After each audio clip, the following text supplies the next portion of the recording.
What's up, YouTube? Okay, this is part 2. I had to just switch it around. It gives me more leeway and more time. Okay. So I'm reading some of the stuff in an article that from Mark's website, Applying God's Word, AGW. You might have seen him in one of my playlists. Well, when I looked up spiritual spouse, only the Bible verses came up for, excuse me, for husband and wife.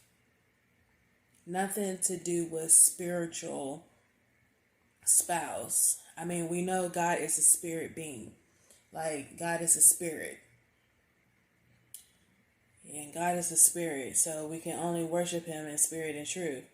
So, but spouse, when people's talking about spouse, and you hear somebody talk about spiritual spouse or spiritual wife, spiritual husband, it's not God's terms. It's only a husband and wife. Now, they could say God ordained. I heard that before, but other than that, it's strictly husband and wife. It's not no spiritual husband, spiritual wife, spiritual.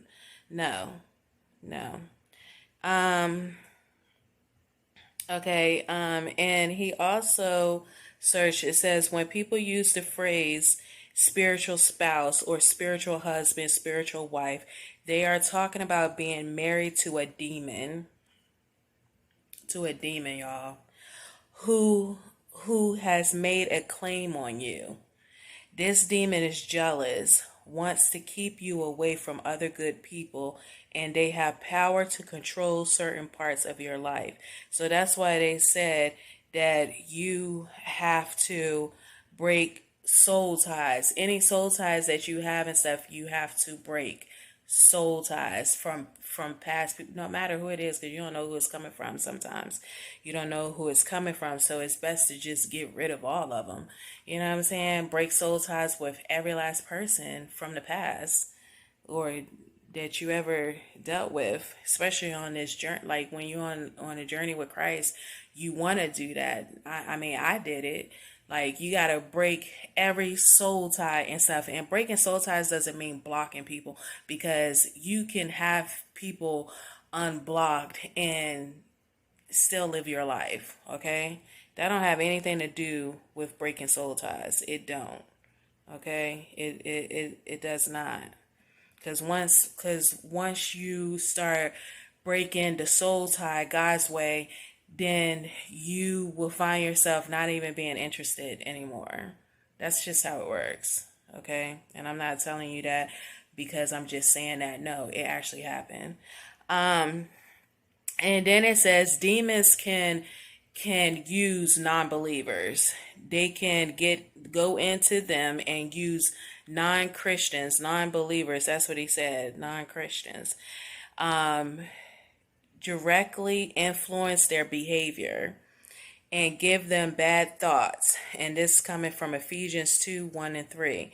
But when the Spirit of God comes into you, when you put your faith in Jesus Christ, the enemy loses this type of influence in your life. And it says demon relates to non-Christians and Christians in two different ways because of the boundaries placed around the Christian by the Spirit.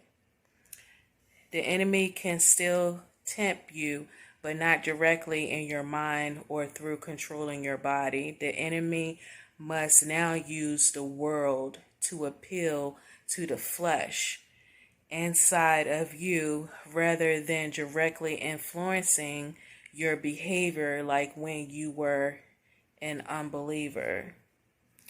Okay, so I'm not gonna read all of this because it's a lot in here, and he did do his research and stuff on there, but I just wanted to actually see like what what is a spiritual spouse? Like, what is people talking about? What, when they mention a spiritual spouse, and a spiritual spouse is a demon, is a demon, a demon.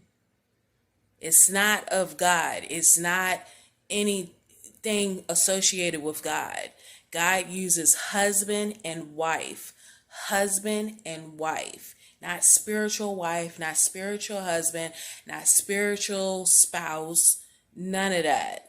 Okay? God is the spirit, yes, but no, no. It's only husband and wife. Okay? Husband and wife. And if you want to read a lot of what God says about husband and wife, go and read the book of Ephesians. Okay? All right. Catch you in the next video.